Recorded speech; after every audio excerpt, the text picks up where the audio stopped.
Welcome to Time to Teach with Tammy, the podcast that gives tips, advice, and suggestions to teachers by a real teacher. So sit back and enjoy. And oh yeah, don't forget to subscribe.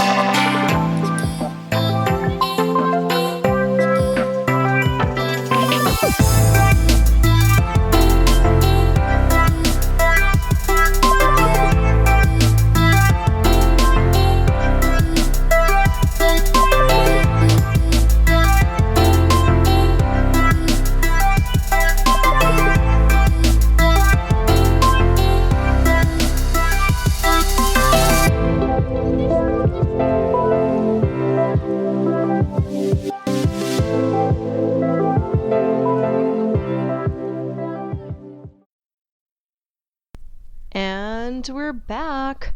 Welcome to Time to Teach, episode 56 and a half. That's right, it's a half episode, whatever that means. Today's episode is called What's Going On in My World? My world being my classroom world, of course. So that is exactly what I'm going to talk about. I am almost through the very first 2 weeks of school. Time to Teach has not started up for the new school year. It's still technically on summer break, but I wanted to go ahead and kind of talk about what I'm doing so far at the beginning of the school year because I probably need to get that out, I feel. And in the meantime, Time to Teach will be launching back September 2nd. And I say in the meantime, but truly, what I really mean to say is that this will be going out before. So Time to Teach will be coming back after this episode. Actually looking at the calendar, September 2nd. And, you know, I kind of have changed things as I have been growing with the podcast. And it might be a little bit confusing because I initially started out doing seasons, which were based on themes. And I really want to scratch all of that and kind of have every school year be its own season. So I don't know if that is going to be confusing, but I'm just hoping that it won't be. So I'm going to start calling episodes that come out starting this September of 2018. They will all be part of season 2. And I'm sorry that could be confusing because I think I was up to season 6 when I was doing themed shows and I stopped doing theme shows. So if that's confusing, please bear with me. Okay, so let's go ahead and get started with today's episode. I just wanted to check in with everyone and let you know that, first of all, I'm still alive. That's the good news. Still here and breathing. It's just been super crazy. The show has been on a break and my intention was to come back somewhere around now. I had initially said end of August, beginning of September. Beginning of September, September 2nd just makes the most sense because the beginning of the school year, as we all know, is very chaotic. Especially I feel like in our grade, pre-first, our students are coming from the kinder section or the early childhood section. And they don't know how to function in an elementary classroom. They haven't ever gone to school as long as the school days are currently. So it's all a transition for them, and it is an exhausting transition for all parties involved, I will say. So it's just been kind of good to have this time to just focus on them and getting through the exhaustion of these first weeks. Now, I've actually been back since I don't know, August 4th, I want to say, very early August. The teacher leaders go back before the other one. So we just kind of went back, did some training. We are actually doing a PLC, a year-long PLC, actually 2 years. It's a 2-year-long PLC under Marzano. So not necessarily Bob Marzano himself, but a representative from Marzano. So we did some training on that. We teacher leaders did, and then later we'll start implementing the PLC with our PLC teams. I am excited about that. It looks like this year, and I could be wrong because I'm not sure that this has been confirmed, but at least the way they're looking at our PLCs this year, it's going to be possibly different than the way we did it last year. We were at grade levels. This year, it's going to be more of a across the grade level, so that will be kind of nice to do, like a vertical PLC. So I'm excited for that, to see how that, even really what it entails, because since this is a new PLC, I'm really not entirely sure, but I am excited for that. So came back, did that. I have 3 new teachers on my grade level, so I've been spending a lot of time just getting them acquainted with our curriculum, going over all, grade level documents with them, just trying to basically be available to assist them at whatever time or for whatever thing. So just, trying to be proactive and sending them information when I know something's going to come up, and then just making myself available to them as they have questions. Let's see what else. So that was, I guess, basically the first 2 weeks. And then, of course, getting my classroom ready. It was so busy that even though we're in week 2, I just barely got my students' names up on the word wall. I know, I am not a proud moment, people. Not saying I'm proud. I'm just saying it happened. Also, the ABC chart, as of today, almost the end of week 2, it's finally up on my wall. Isn't that good? The good news is they did have their nameplates on their desk. So, gotta give me credit where credit is due. That happened before they came to school. So, kudos for doing something right. No, but I'm kind of kidding. I'm not kidding, because all of those things I just said are true, but I'm also kidding in the sense that I don't believe that a room has to be fully complete before students are there, because a lot of what I think completes a room is the collaboration between the teacher and the students and students. So you're probably creating things that are going to go on your bulletin board. You're creating things together that are going to be displayed. And I've also, in the last couple of years, have really been interested in the concept of less is more when it comes to what's going up in the classroom. You just look at how busy and distracting of a place classrooms are naturally, and then anytime you have little friends who might have attention or issues with attention, you just think that, gee, those distracting classrooms are even more distracting for someone who, already is dealing with attention issues. So I've really been trying to tone things down. Not that I ever had a super, well, yeah, I have always had a super busy classroom, in terms of there's lots of manipulatives, and the shelving is not closed, so you can look right at all these millions of bins and objects in there. So that's super busy. But you kind of work with what you have. So anyway, so I am getting the room together, even though we are at the end of week 2 and soon to go into week 3. So I don't know. I felt a little successful with that. So what have I been doing in terms of students, with my students? Well, week 1 was basically just trying to calm those nerves. You never know how it's going to go with the young ones. You could have runners, you could have criers, you could have the hesitant ones who don't really want mom or dad to leave the classroom. But I'm very good at letting parents know. We pre-first teachers actually meet with the parents on day 1 instead of even meeting the students. We do this. We have a meeting with them because it is a new section for them. They're going from early childhood to elementary. So this is new. Many times it's not just the students who aren't sure what to do or how to work and function within this new section, but the parents as well. I find that can be challenging for them if their child doesn't have any siblings who are older, then they would not have experienced it, and it's all brand new, and they come with lots of questions. So on that very first day meeting, I just kind of let them know what the first day of school is going to look like, and let them know that, it's going to be very normal if your child feels a little bit anxious, even a lot anxious, scared, nervous. There could be crying. We have counselors around to kind of help if there's any student who's having a very difficult time. And I let them know basically what I expect in terms of, please come in, help your child find his or her desk. There will be an activity happening. You can help your child get started on the activity. And then I need you to please leave. I always kind of make it like a joke so that, it's funny, we're laughing, but I'm also serious. You can't stay too long.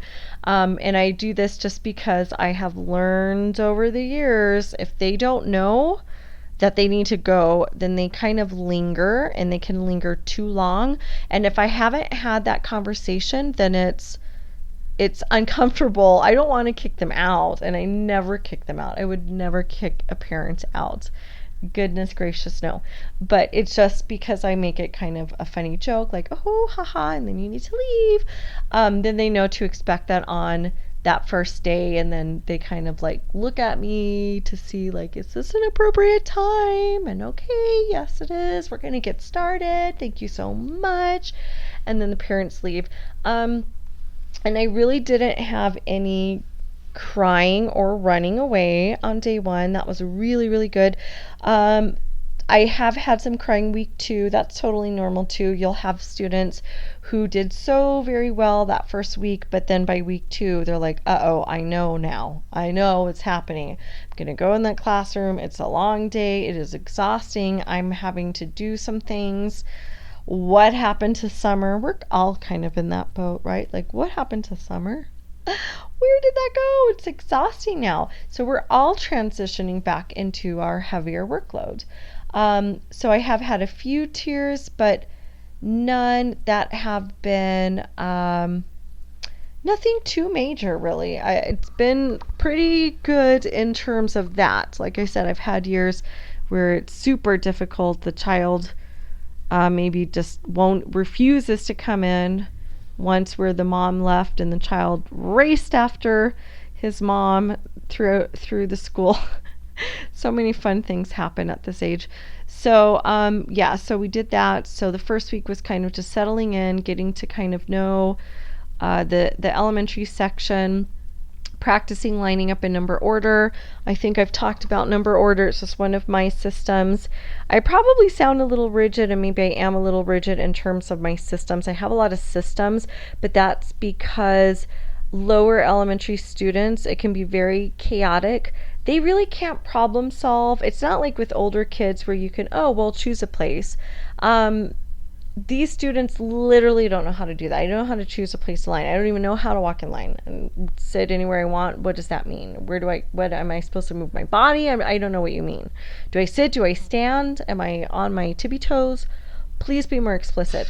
So I find that when you're working with young students, you really do need good systems in place.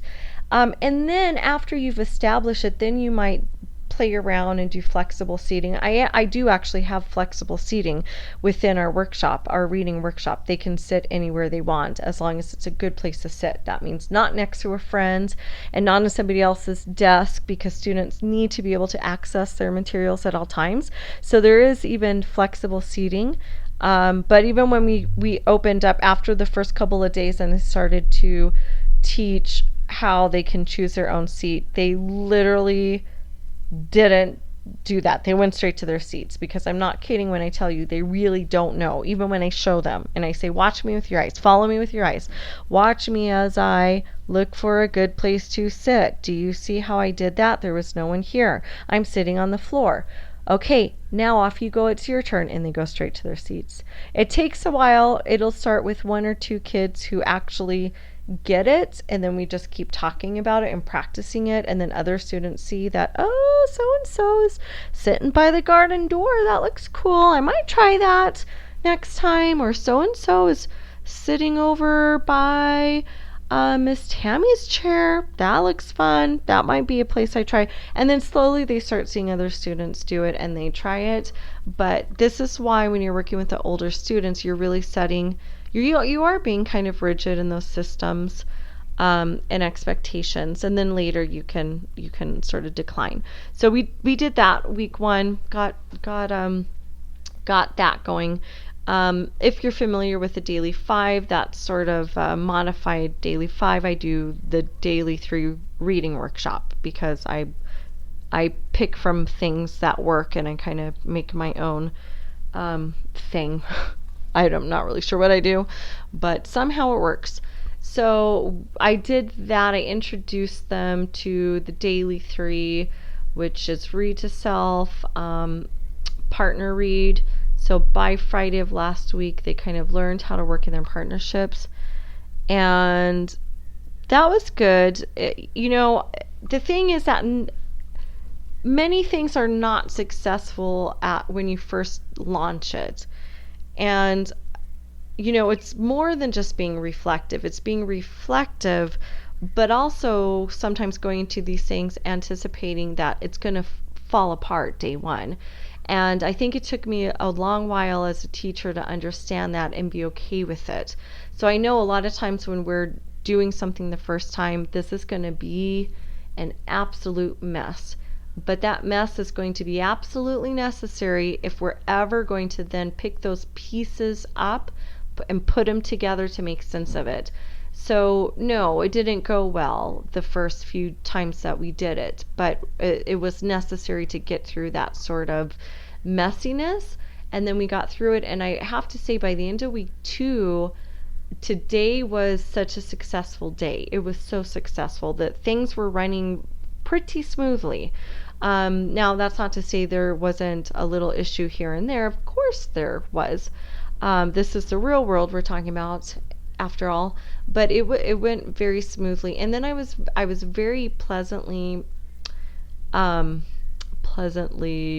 surprised, or not even surprised, but I had the one of our counselors popped in this afternoon. And believe me, if you're going to come in to observe at the beginning of the year, and you're coming in to observe in the afternoon, that's when many things are falling apart, because the kids are absolutely exhausted.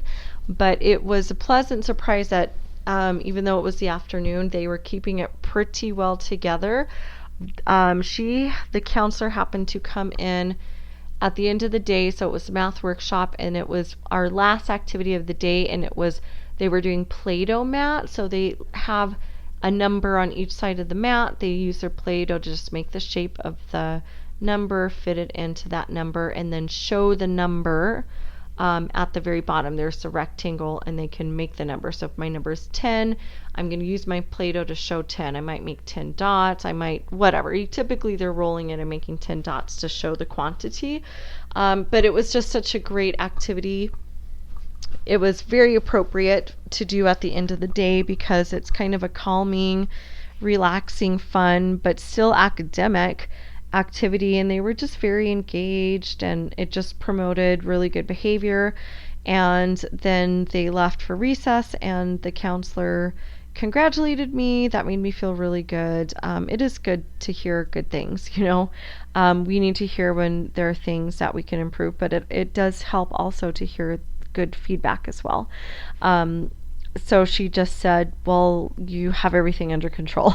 And it was nice to hear that, because sometimes you don't feel like you have everything under control, and it could be because you're carrying all the stress still with you. Even if in that moment everything is going well, you have probably experienced a lot of stress throughout the day, and you might still be a little wound up. So it was good to get that kind of feedback. But it really has taken a lot of working and practicing these couple of weeks. It's going to take us a while. It doesn't fully come together in pre-first until about November is when I noticed that, everything's clicking. So it's small baby steps and small celebrations and things slowly coming together. But by November, I noticed we're functioning like an elementary classroom.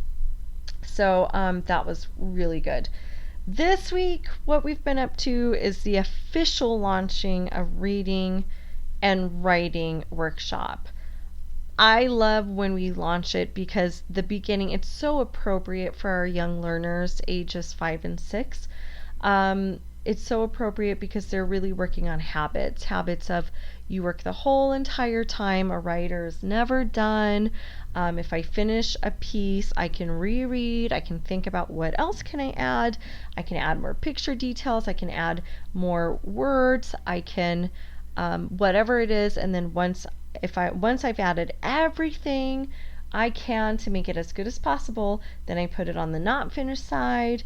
Then I go to the writing center, I get a new sheet of paper, and I write about something else. So it's really it's helping to build up their stamina and endurance while establishing these super important routines and habits within the workshop, which is you're going to work the whole entire time. There's really nothing, there's never going to be a time that you're just sitting there. Granted, do I ever see a student just sitting there? Of course. Again, this is real world that we're talking about, but we're establishing those things. So eventually that will hopefully be minimized, which is what I see and what is pretty true to what happens eventually. They really do enjoy both workshops, reading and writing. Kudos to Lucy Calkins because she knows her stuff, and she knows kids, and she knows what works. And also kudos to her and her whole team because they always revise, and I love that about them. They know so much, but they also know to say that, hey, we've learned something new, or hey, we got feedback from teachers and we've improved this. So fantastic work. Math, we've been doing a little bit of math. So I've just kind of introduced them to number talks. I've introduced them to read alouds. I like to do read alouds for math. I have, especially since last year, been trying to incorporate literacy into math, just really trying to integrate a little bit more.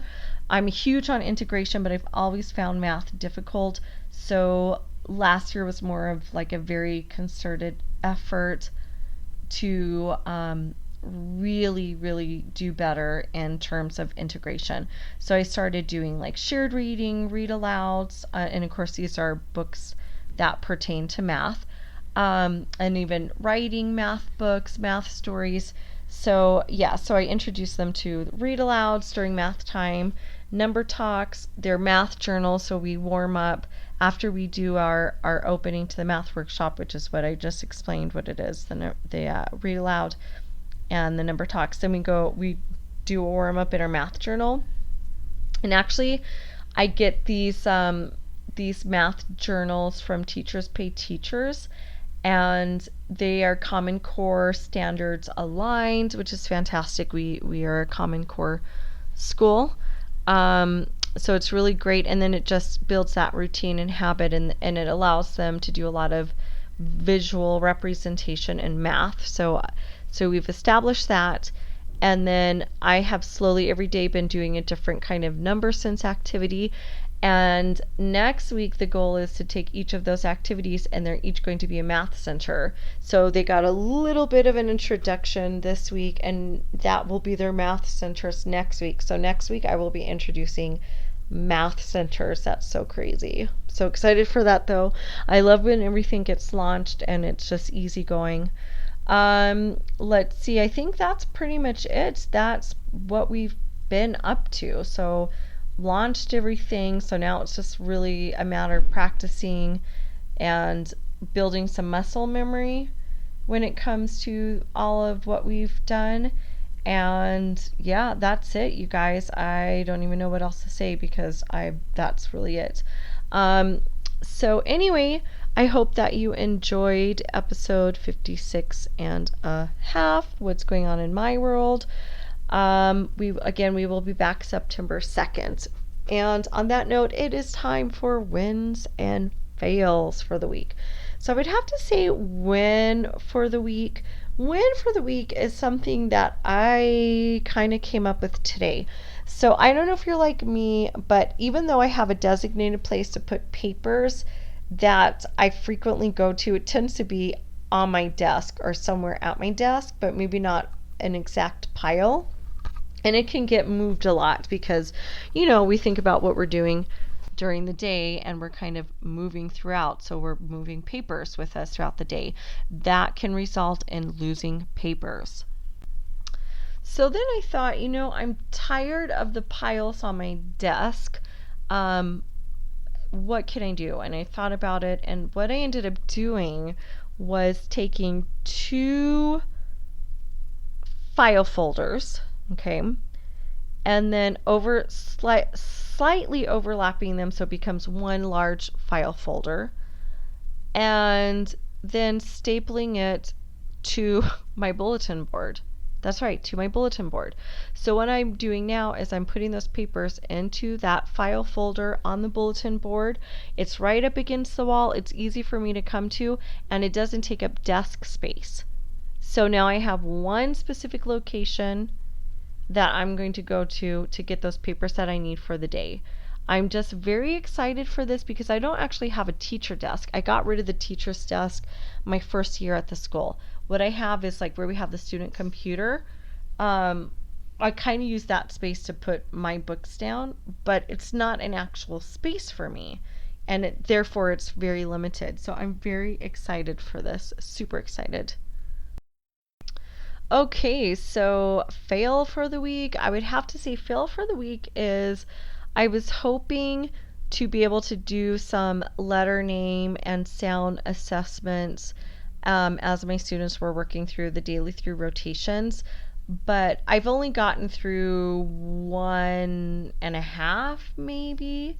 I'm on the second student, but I can't remember exactly where we are in the assessment, but I don't think we're even halfway through. So I really can't say. It's one complete person. I'm on the second student and we haven't finished. But I do know these beginning weeks when we're just launching everything, a lot of it is just practicing how we do it and building up our stamina and our endurance so that we can do the workshop the appropriate way.